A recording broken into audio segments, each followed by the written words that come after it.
talking about the Lex Fridman and Sam Altman podcast, and I watched it. I watched like 70% of it.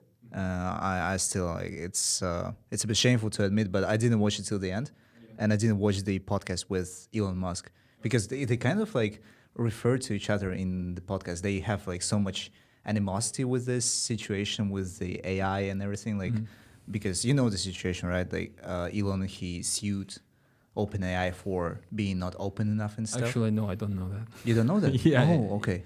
Well, the essence is Elon filed a suit.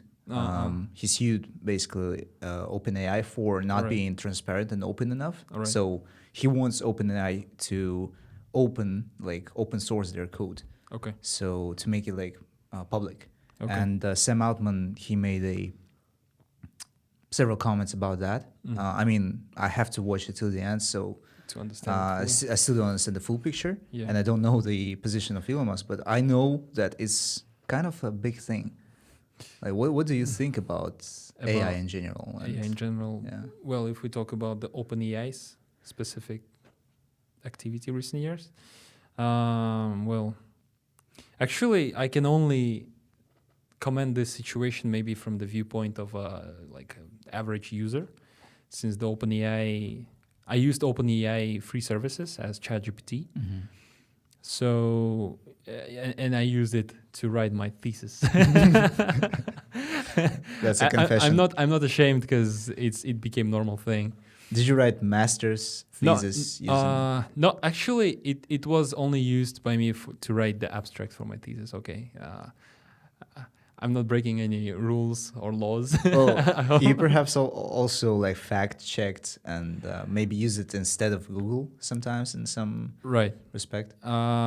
So, well, how I used it, actually, as I remember, like with OpenAI, before the launch of the ChatGPT, there was some like kind of demo platform like that was available on their website.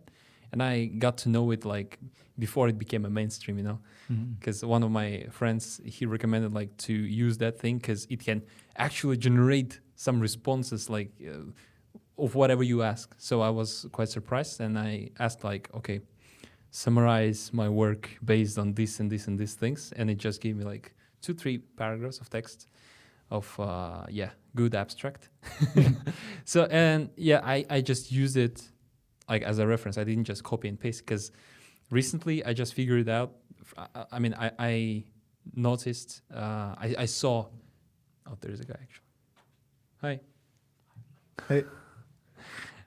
I saw one post on LinkedIn, and it said like, it was like an abstract, and the first sentence of an abstract was like, okay, here is several options I have for you, double dots, and the abstract itself. Oh. So it got some attention that on LinkedIn on LinkedIn, that the reviewers of this journal, they didn't even try to review it properly to see that kind of you know. That appeared in a journal. Yeah, it was published. It was It was published. published. That Oh my thing god! was published. Oh my god! Was it like It was so in shame. Korea or? No, I think it's international journal. Well, it was written in English, but the authors were from China, I guess. From China. Oh my god. Yeah. Okay, so the journal, probably the publication there was quite expensive, and they didn't even check it, right? Yeah, so their reviewers are like I think. They also There- use ChatGPT. I think respect and the credibility of that journal dropped after this publication. I mean, after this post or something, after it became viral. But yeah, like in general, when I used, in my case, I use it properly just as a reference. But yeah, coming back to your question, what do I think about the OpenAI and ChatGPT in general, AI in general? Yeah, it's a nice tool. I'm not sure what kind of lawsuit is going on right now between Elon Musk and the OpenAI. But like if we talk about the Elon Musk personality, he's always that kind of guy who makes big news, right? Right. So I'm not surprised. I mean, I wasn't surprised when you told me that there is something going between them. But yeah, as an average user, I'm really glad that there is such thing anyway. Do you use like 4 or 3.5? Yeah, I used the free one, the 3.5. The 3.5. However, So I know that 4.0 is much smarter. yeah, I never used it. 5 is actually coming this year. Oh, really? Yeah, it was announced that 5 is going to come in probably mid-year. Okay. So 5, Sam promised that it's going to be like really the impressive thing, Okay. the real thing that he actually can be proud of, because he kind of said like, in this standoffish manner that 4 actually sucks. And I was like, well, okay, by your standard, if you want to develop AGI, Right. like this like super machine, basically 4 is nothing compared to that, right? Yeah, So- that's impressive. As a designer, right? Mhm. You are a designer. You are like you've got your education before the AI era. Like Yeah. you barely you barely touched it. Like the AI era was To write my abstract, yeah. just that It basically. was- But it you was, you yeah. didn't use it like to do everything, right? For Right, you. right. So, but do you think that models like Sora, like the visual models and everything, that they are coming for your job as a designer, or as a designer, do you think that you are like much more secure than other positions? I'm not secure as no one else. Okay. Okay. Let's just clarify the thing that the AI tools that are available right now, they are actually tools. Right. They're not something that actually make designers obsolete, in my opinion. Because yeah, we can say that Midjourney is now like trending and available. It's already past thing, like past year thing. It's not something new. And those Sora you mentioned, I heard it's a thing that actually can create videos from your like, Prompts, yeah. Prompts, yeah. Well, have you seen those videos? Do you imagine like writing a prompt as a, let's say, some marketing team member, write a prompt, get the video, upload it on YouTube, and just relax, like Just chill, right? yeah, do nothing. I don't think that it's on that level. Probably it's on the level that can give you some insights. So yeah, coming back to your questions, as a designer, product designer, we do things. We create physical products, and we do some brainstorming, ideation in the beginning of all that full design process. So in the past year, since Midjourney became available, and I had the subscription for that Midjourney thing, I used it as a reference tool. Have you ever used Pinterest, for example? A couple times before, yeah. Yeah, well, basically, Just like inspiration, basically. yeah, Pinterest is basically much better Google Images, in my opinion. So you can get like huge amount of like photos, like images that can really suit to whatever you are looking for. Like, let's say I wanted to have a haircut recently, right? And I was looking for like men with long hair, but looking accurately, because many images of long hair guys, they look very messy, and that's kind of sexy thing. I don't know, maybe not in my situation, I guess. So yeah, I was looking for something neat, something fine, and when I made a prompt, that kind of prompt in Pinterest, it gave me like bunch of photos and images. But however, if I used it in that, what was it, Midjourney, it would give me like only like 2-3 options. I can use it as a reference, but I would only just refer it. I would not say that, okay, like that thing is The actual image. yeah, right? yeah. Like I wouldn't refer to it, and yeah, it's not on that level yet. It's not on the level of real photos yet. But probably it's because I'm not experiencing making prompts. Because if you go again in that Midjourney and you look for well-made works of other, let's say, Midjourney users who got Yeah, because you can see all of them, right? yeah. There are actually artists who make those prompts and iteratively make those AI generated works look better. So eventually, I think that's what can be used by designers like us. Like we can iteratively use different prompts to figure out, for example, how like this phone should look like where these cameras can be like placed on. But yeah, just a reference. It's not something that can fully replace us, in my opinion. I think I didn't answer to your question. No, you did. It's... yeah. Okay. So like, you use it as a reference, right? And do you remember any distinct examples, like any distinct prompts that you entered? No, but in terms of okay, like my problem was that I was looking for the examples of some wearable device that can be weared by the users, like on the user's head. And okay, right now I'm going to talk about the one of the limitations of that Midjourney thing. So us as designers, we can sketch, right? We do quick drawings. We put our ideas directly on a page, on the paper, and we can do some quick prototyping by using some very like low fidelity, any other tools like clay or paper or some fabric, and we can actually check, like we can try to identify like the best like location of those, let's say, straps that hold that device. So basically the device was for exercising the muscles here. So let's say that this like platform is solid here, so it has to stick somehow on your head, right? So you use kind of straps that envelop your head. So intuitively you get some with those keywords you can intuitively kind of understand like the placement and like the arrangement of all those things. But when you like try to like before sketching, before even trying to put those ideas on a paper, let's say we are lazy, right? Lazy creatures. So we actually want to get things done quite quickly in a few seconds. So here we have the Midjourney. We put some initial bunch of words as a prompt, like wearable head device, fabric material, and something, straps, something. It generates the images, and it generates something very awkward and silly thing. Like it can generate, you know, those masks that respiratory masks that people have to wear when they're like in a coma or something. Right. So it's kind of huge mask. It also has those kind of straps that envelop it from the back. But you see, it's completely different. Like conceptually, it doesn't go into new stuff. It goes into already known stuff. Right, because it's trained on something, right?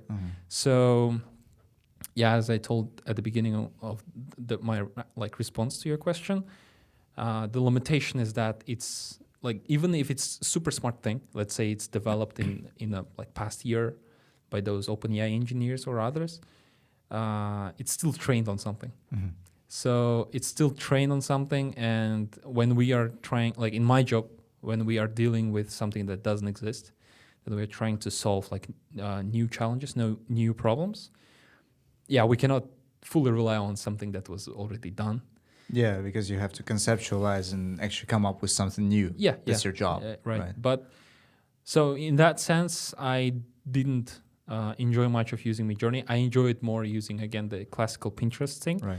Because when it came to not generating new things, but just to reference existing things with single prompts, for example, in the Midjourney, you have to wait from 1 to 5 minutes until the images will get generated. But in the Pinterest, it boom, like just instantly, like in Google Images, like it just gives you like 100 images, photos, and they may not actually suit to what you've expected to see, but if you click on one photo that actually kind of fits to what you were expected to see, like some strapped, some device, right?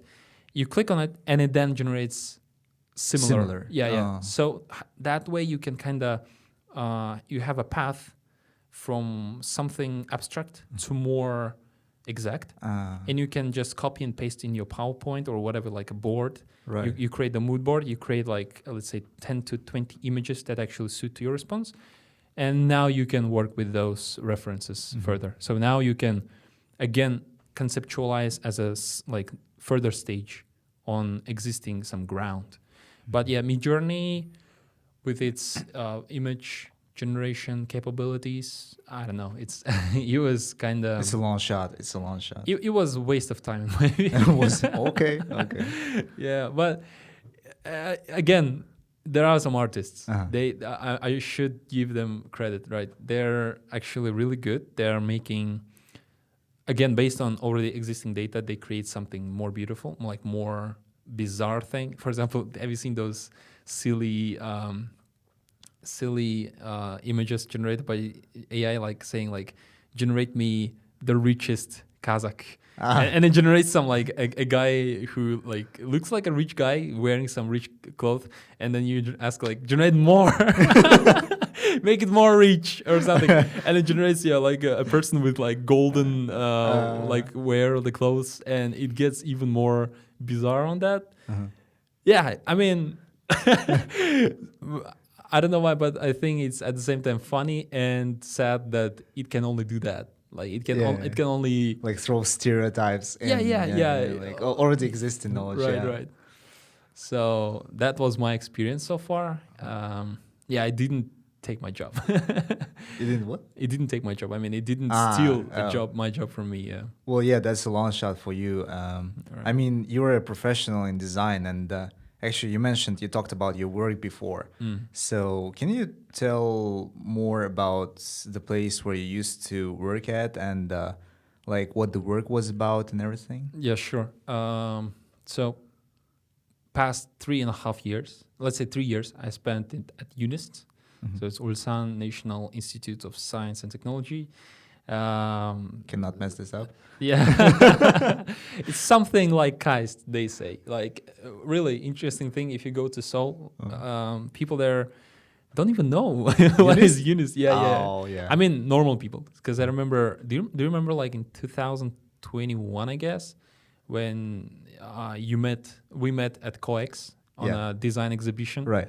My professor was actually promoting some kind of novel, let's say the Rubik's Cube, but it's novel in a way that it has some like labyrinth, like a maze. Yeah, I remember that. Inside. So you put some kind of ball in it, and you actually move it the same way as the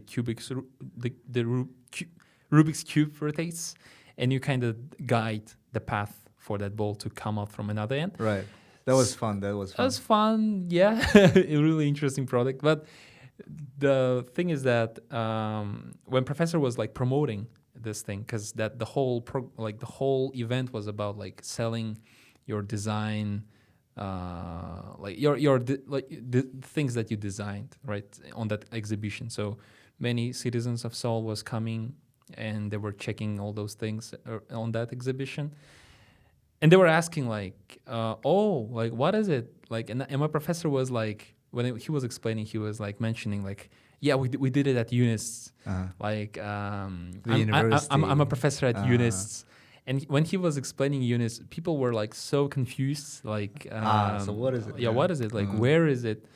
And he was like, I noticed like in the exhibition was lasting like in almost 1 week, and like after like second or third day, he started the introduction of his product is like, hey, we are from UNIST. It is like KAIST, but in Ulsan.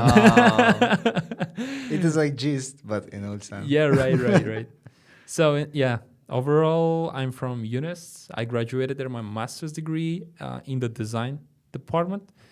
Yeah, and my so if you ask what kind of design, yeah, as I mentioned before, design of physical, actual products that makes people lives easier, better.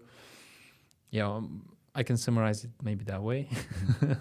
So like you were working there for how long? 3 years, right? You mentioned. Yeah, it's been 3 years. And are you working right now, or are you looking for a job right now? Yeah, so a new thing for me. I became jobless for the first time in my life. Okay. Well, not jobless since I wasn't fired or something. I just terminated my contract, and yeah, I decided to go for for an open ocean to look for. I'm looking for a job right now. Unfortunately, not like a designer, but as a design engineer is a bit different thing. Yeah. So past 3 years. So 2 of them were in the graduate school. I was doing my master's, and 1 year I was actually continuing my master's research. But my professor wanted me to stay as a researcher, full-time researcher. So yeah, if we consider that point as a start of my career, so yeah, I just have 1 year of experience, professional experience, and now today is 21st of March. I am 3 weeks jobless. That's nothing. That's nothing. So Yeah. as a foreign worker, as a foreigner in Korea, Yeah. and obviously looking at like a foreigner, because if you look at me, I look Korean. Really? Oh Just yeah. kidding. Wow. Okay. So as a foreigner in Korea, what do you think in the job market? What's your take on how things process, and what are the requirements of employers here for our viewers out there who are not in Korea or who are in Korea but don't know the intricacies of this process yet? So what's your take on the job market in Korea as a foreigner? Oh, okay. Let me clarify the question. You're saying what? Well,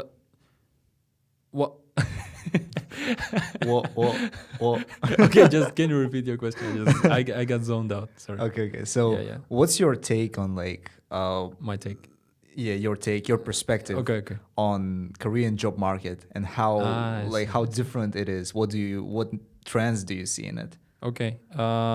Well, again, if we consider me like a fresh graduate with a 1 year experience professional, I cannot really compare Korean job market with other job markets out there.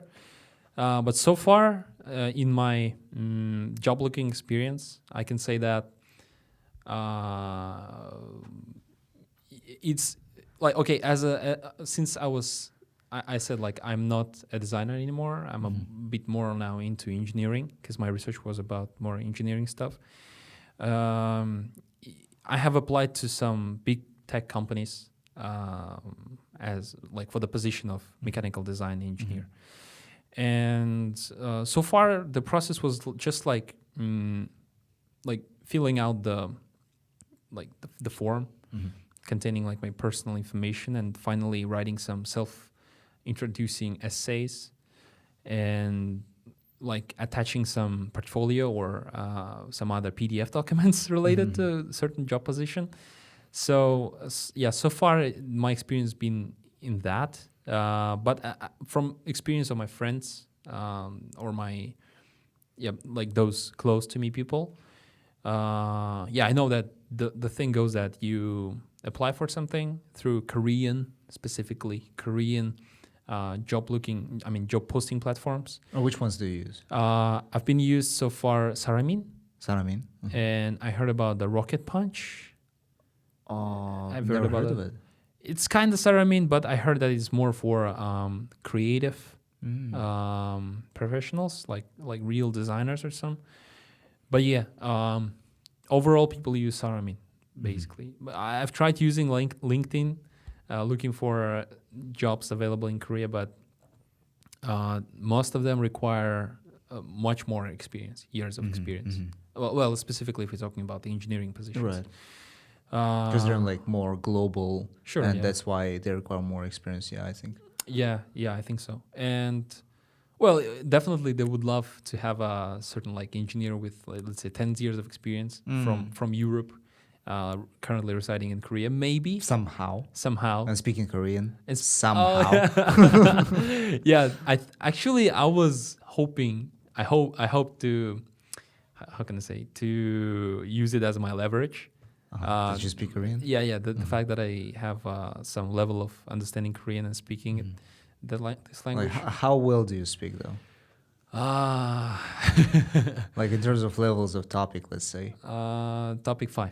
Topic 5. Yeah, okay. I got topic 5 in last year October, quite recently. So for next 2 years, hopefully, I will be just using it as my leverage, as I told you. But it gives more opportunities. Definitely, I'm sure that currently, since I'm job looking guy, I'm not that stressed. I don't know. I think because I have that topic thing. I have another thing to talk about is visa. My current visa. It allows me to not be stressed. What's the visa? My visa type is F2. Oh, you got F2. Yeah, I got F2 last year. Yeah, also October basically. Oh, okay. So I got my topic. October was your best month. I think so.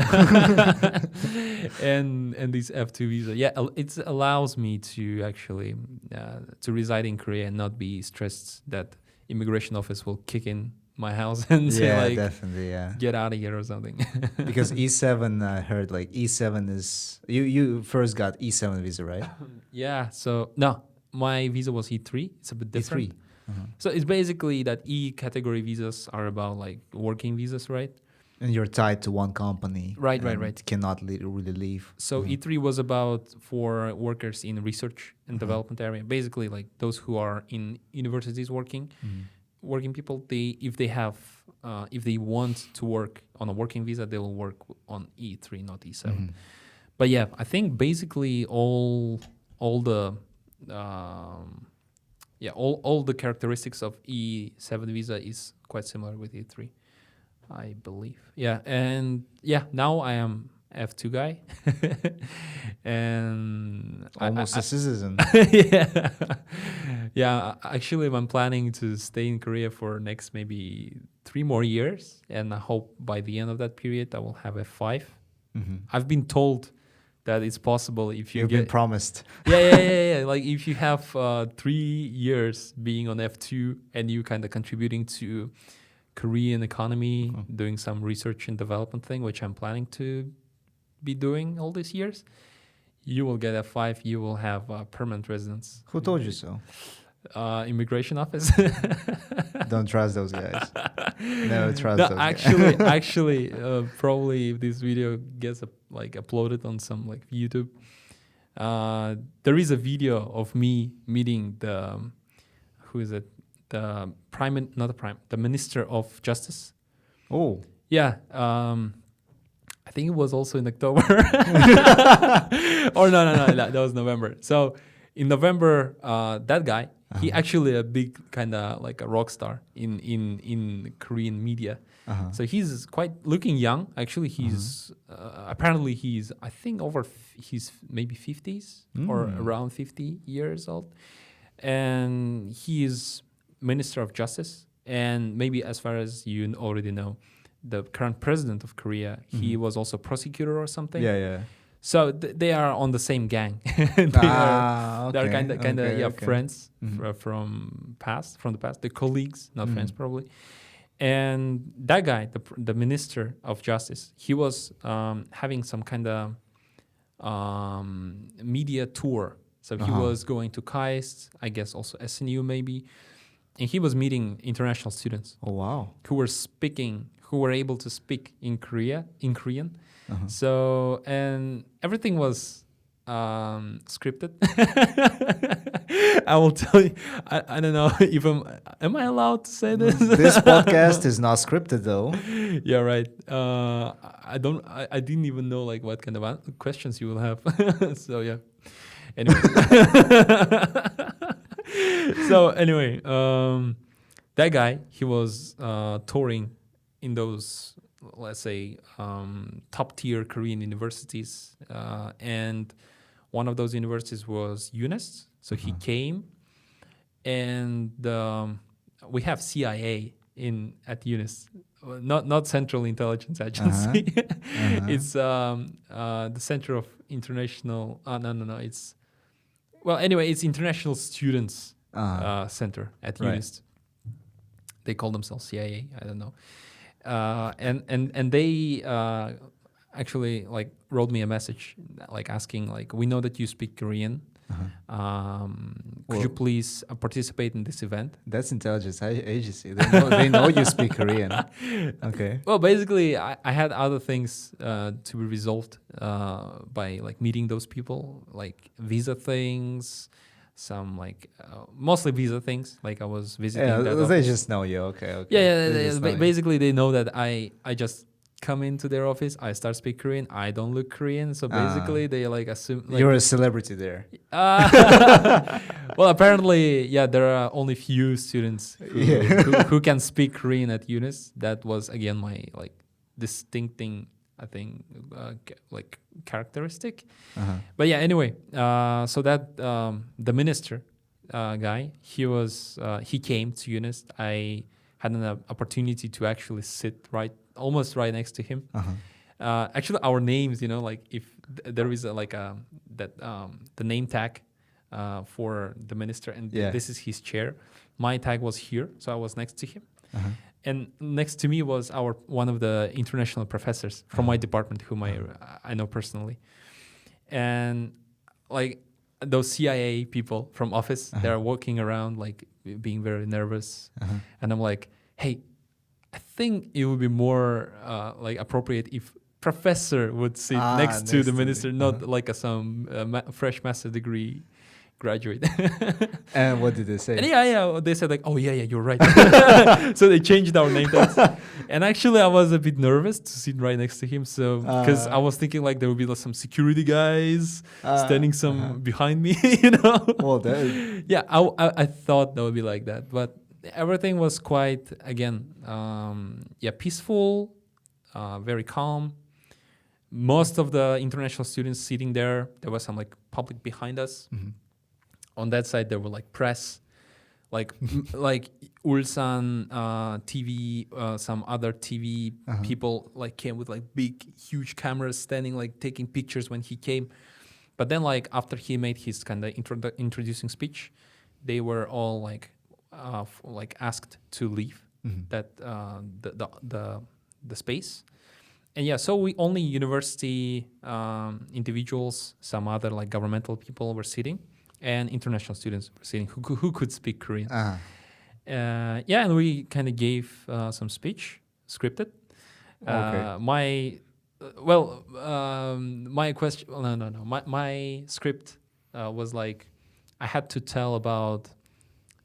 thank him for that opportunity to get the F2 visa. Because, apparently F2 visa and all that visa things that are going right now, they are regulated by those the Justice Ministry. And do you think you got your visa because you were in that meeting? No. I got my visa before.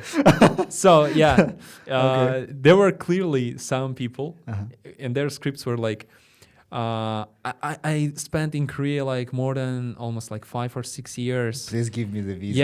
Yeah. They're like, okay. I want visa. Thank you for making such opportunity. Visa 받고 싶습니다. 싶습니다. He was Russian speaking. Anyway, so and I was like the one who got that visa, and I was like, thank you, and I would love if you guys could make it much easier, the process, because apparently to obtain that visa, F2 visa, there are only like basically 2 weeks in a year, right, where you can actually apply and get how can I say, so your documents could be delivered to the like immigration office. So there is a specific window, there is a specific time where you can apply. And many people being abroad, being on some business trips, being sick or something, having busy with their work, they cannot actually, they may not even know that there is some certain period, and they can miss it. Wow. And if you miss it, let's say you have to wait for another year. Almost, yeah. And basically, like your current visa, let's say D10 or D2, can run out in that period. Right.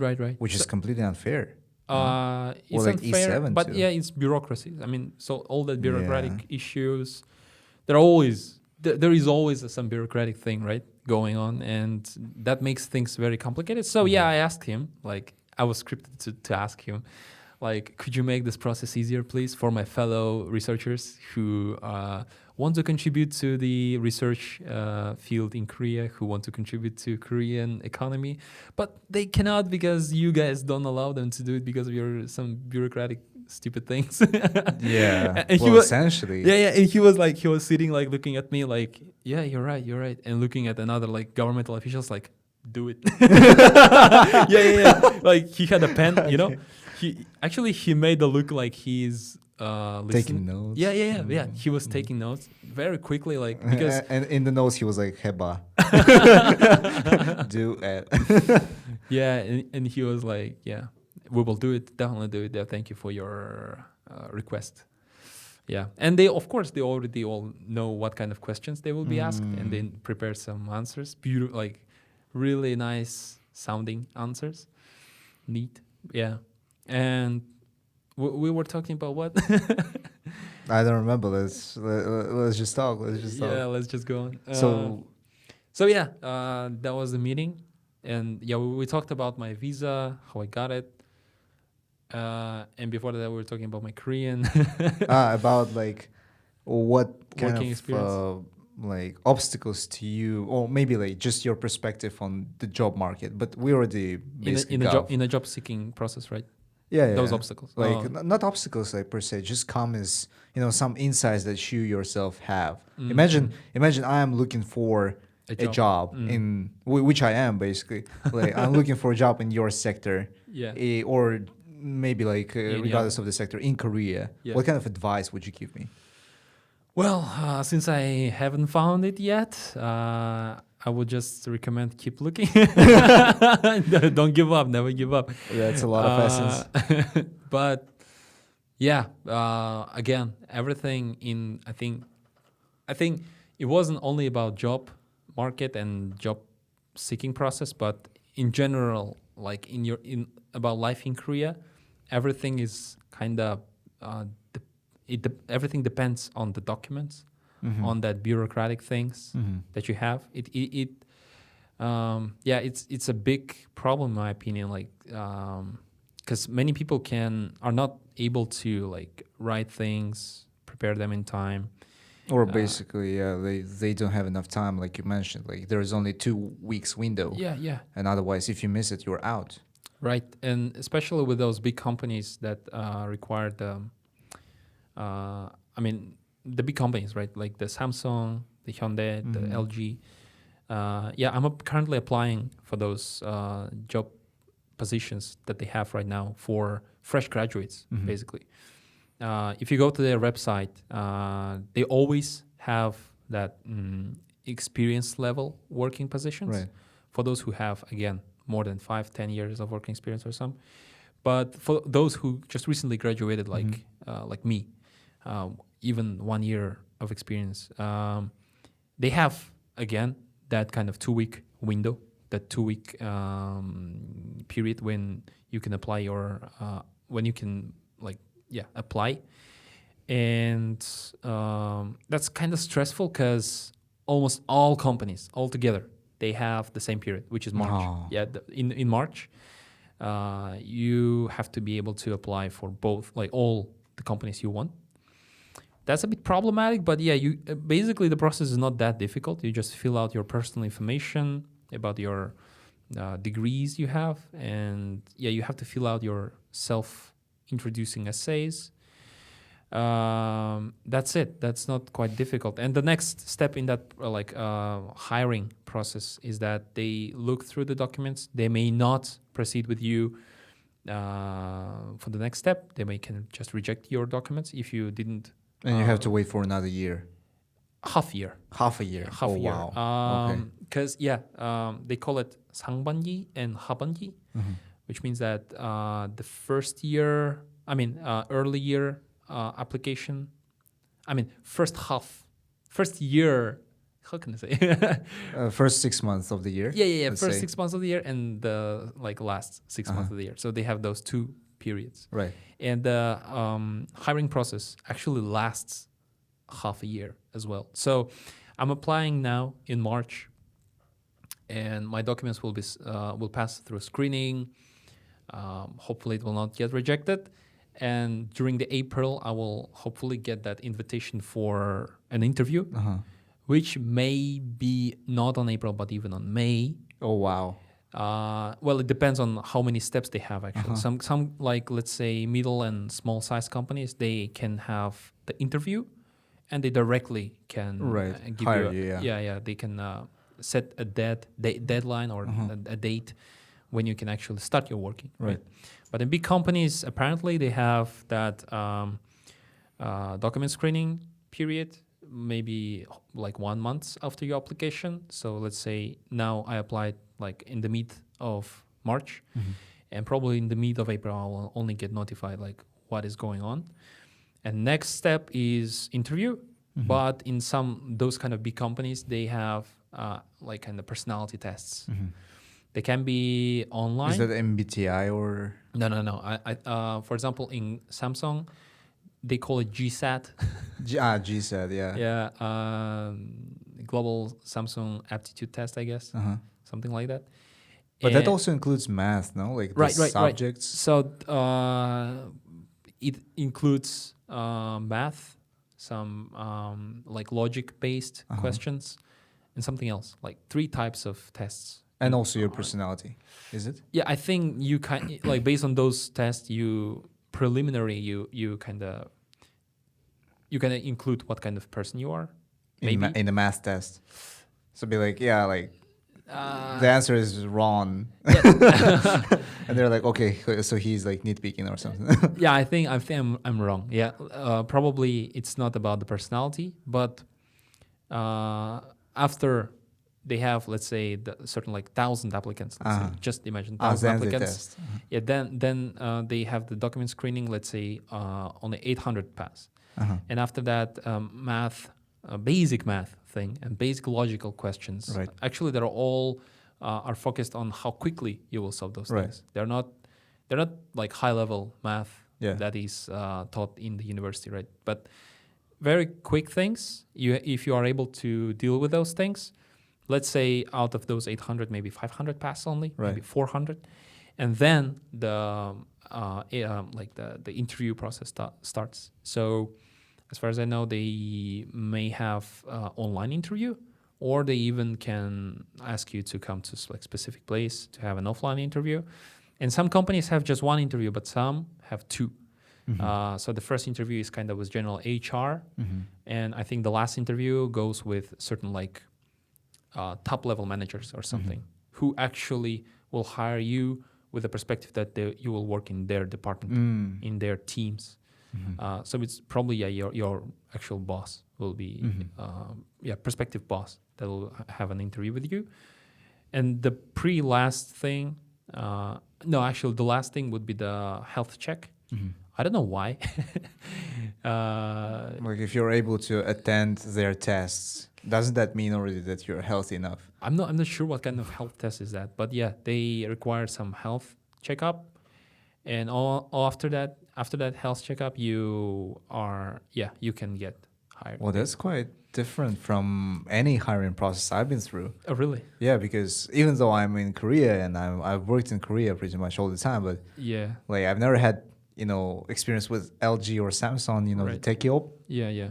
So now that I'm here, I've seen like a bunch of people study for GSAT, but like that's so unique actually with the aptitude test as you mentioned. It's kind of like going into university. Feels like going into university, and also it takes half a year to basically get to a company. Yes, which is insane because people complain about Apple and like other the Amazon and the other companies going through like 6-7 rounds of interview. Yeah, that's nothing compared to like half a year and going through a freaking test. With like math and everything. Yeah, that's crazy. So if you start now and if you are successful, you will get your job by like September, right?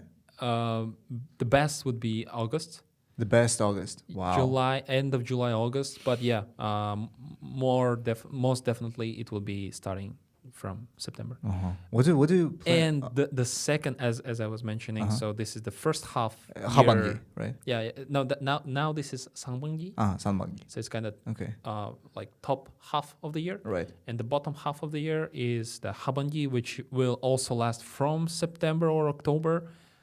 And those who will apply on that period of time, they will be prospectively hired in March. Yeah. So only these days, the guys who applied like last October, they are getting hired. Wow.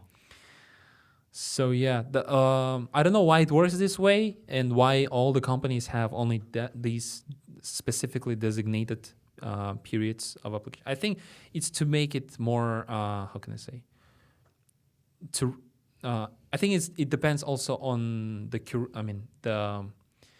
the curriculum in the universities, because students also get graduated Yeah, in like 2 in times, February and and August, right? So they get like Yeah, get right. to the test Yeah. after that. Yeah. Wow. So well, my problem was that I didn't prepare. I mean, I didn't apply for these companies while I was working in my past. I mean, at the university. But yeah, logically, it would be much better if I did apply for the like big companies while I was working in September. So now, since my contract ends, I would have smoothly transit. But yeah, I didn't do that. I was quite busy with other stuff. Yeah, definitely. I think some Korean university students, foreigners especially, they would better to prepare for the job looking. I mean, job seeking process while they're on their last semester. Yeah, That's such a like I would say Confucianist approach to Confucianist. yeah, like Confucianism approach, kind of like Yanban did in early ages. They did prepare for tests for a long time to get a government job. Okay. And they worked for government for basically the whole life. So that was like the path for success in ancient times. And it was like kind of a Confucianism teaching that, oh, you have to study diligently, then you have to get a job, and then you have to work your life like in that job and be loyal to that job only. So I feel like, yeah, like it's such a very Korean way, I would say, in approaching your life, like plan it so much in advance that you know exactly that you're going to apply it for a job once you graduate from university. Yeah. And then you're going to get it by your last semester. You're going to smoothly, as you said, transfer to that position. So it's like almost feels like a factory kind of, to be honest. Yeah. Like, oh yeah, that's my last semester. Now I should apply for a job, and in half a year I'm gonna get it, along with other graduates and everything. Yeah, I think it's it has pros and cons, right? Right, it does. I think the pros is that everything is systematic. The way that, well, yeah, you expect now, like there are fresh minds, fresh individual who just graduated. The companies may already prepare for that restructurization, like the layoffs, some like the expected firings and some. And yeah, so it allows for the companies to prepare. Right. Like designated periods, some HR teams, they start like making those posts. Yeah. Probably they look for like what kind of positions should be opened for this period of year, what departments need more people or some. But yeah, the cons, I think, is the way that, again, like I have to wait like half a year. Half a year, yeah. And again, it's quite a weird thing because let's say I'm applying now for the big companies, right? Right. Let's say I got like luckily, not luckily, maybe I deserve to get hired. Anyway, it will happen like at the end of the August, September. Yeah. How many months we have? Like 6 months, right? Maybe 5 months before September. What kind of company will hire? Like, what kind of small-sized, middle-sized company would like to hire me for 5-6 months? Yeah, that's pretty much impossible. Most likely, the companies they can wait only for 1 month notice period. So they'd be like, yeah, we need you right now. Right. To fill in the ranks. So even let's say I also apply for those things to get paid while I'm waiting my like all those, while I'm passing through all those steps into big companies. So I'm doing, like, let's say I'm working 5 months in a certain company, and again, if I apply now, I have to wait maybe again 1 month, so it's 4 months. So in 4 months, I'm working in a small sized company. I actually don't have any kind of motivation basically to work there, right? I mean, I can I can fake like my effort, my job. Yeah, just sit it out there. Yeah. I can just get paid and promise to do things, delay some deadlines. Yeah. I don't know. Like it can be done, right?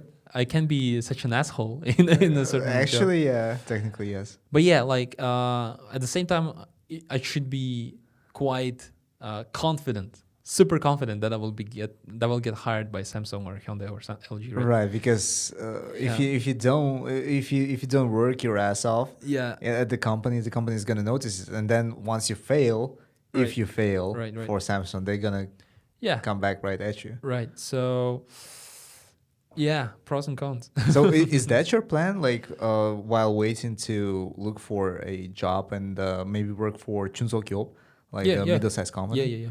That's your plan. That's my plan. So that Saramine that we talked about quite a couple minutes ago. So in order to not be jobless and still get some working experience, I'm applying for the similar, let's say, engineering positions available in that Chungsokyop's.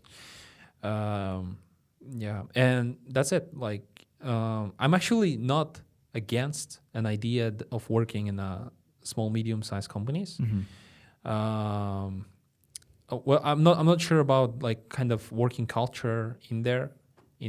I work for some. It's quite fucking terrible. Can I swear? Yeah, fuck it. It is fucking terrible. It's like What kind of company you worked on? I work for a bunch of companies. Like I mean, there is a company called Jimani Trans for. It's considered to be small, medium. Yeah, Oh, definitely okay. small, medium because like our numbers were lower than 100. For people count. Yeah. And basically, like the good thing about that was I only worked 10 hours a day, and that sounds crazy, but believe me, like other Chunsokyop, it's way worse because once I left there and I went to another one, there I had to overwork. And it was kind of like mandatory because everyone was overworking. So I as a project manager, I was working for a translation, like small company that did translations for Korean drama and everything, like all the Korean content. And basically there, I was a project manager. And so I had a team of people who were like chakka. They were kamsuja. They were doing like proofreading. They were doing like subtitling and everything. They were checking like how our freelancers did the subtitles and whether they're good and changing them if necessary. But they were changing most of the time because freelancers didn't do a really great job. Yeah. So because of that, and we were working with such clients like basically B2B, Netflix, Arc Media, other clients and everything. So we have to provide them with really good subtitles for their shows. Right. And that's why we basically like manually checked everything from start to finish. And it takes a lot of time. And people like stayed until 2 a.m., 3 a.m. at night and didn't go home sometimes. You cannot just have that European style of working, just saying like 4 days a week. Yeah, that's impossible. You cannot just leave at 6 because you have rights to leave at 6. Because nunchi. Yeah, you have to anyway provide, deliver the results in certain like designated period of time. Right. And if you don't, you're like, you're so bad and everything. Yeah, you get scolded. You can, I know. And honestly, if I got scolded, let's say in our country, in Kazakhstan, I would not care that much. I would be like, but that's my right to go home. So if I have like not enough time to complete my job, I'm really sorry, but that's not my fuck up, like per se. It's other people are team doing it too. the team why basically like we got more than we can deliver. Right. You need more people. Yeah, we need more people, or we need less work. Or we need like better equipment or better freelancers. Right. But in that company, everything was centered around like we are the final stand. Yeah, we are the last wall, like the last line of defense. You have to do it, or we have to finish it, even if we die. Yeah, I think it's Korean culture thing, I believe, because basically also in the university, while I did my master degree, I did my research. Well, they say that like while you are a student, regardless, even if you are a PhD, even if you are, I think it's a top tier thing, right? After PhD, you are not student anymore, but you still kind of have no time for yourself. I mean, the professor can call you during weekends, can ask you to do some stuff, some tasks. Of That's course, crazy. he can ask politely, but since it should fit in a bigger picture, the way that okay, if I kind of reject his how can I say his requests, which isn't really a request. Yeah, he might I don't know, you might have some like negative moments, Consequences. Consequences in your like future relationships. You can never point finger to that because he will just make your life miserable. I heard many stories of such things happening. Luckily, my professor wasn't that kind of person, but yet I had some kind of respect to him, the way that he also stayed really up until late night. I mean, he was at his office that's a good professor, up until 12, up until 1 p.m. I remember we were like working on a like robot project, the robot.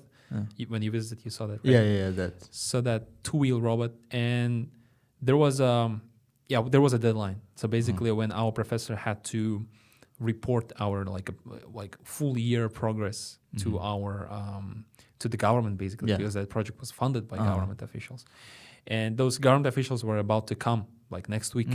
So he asked me like, okay, do you have plans on Saturday? I said like, no.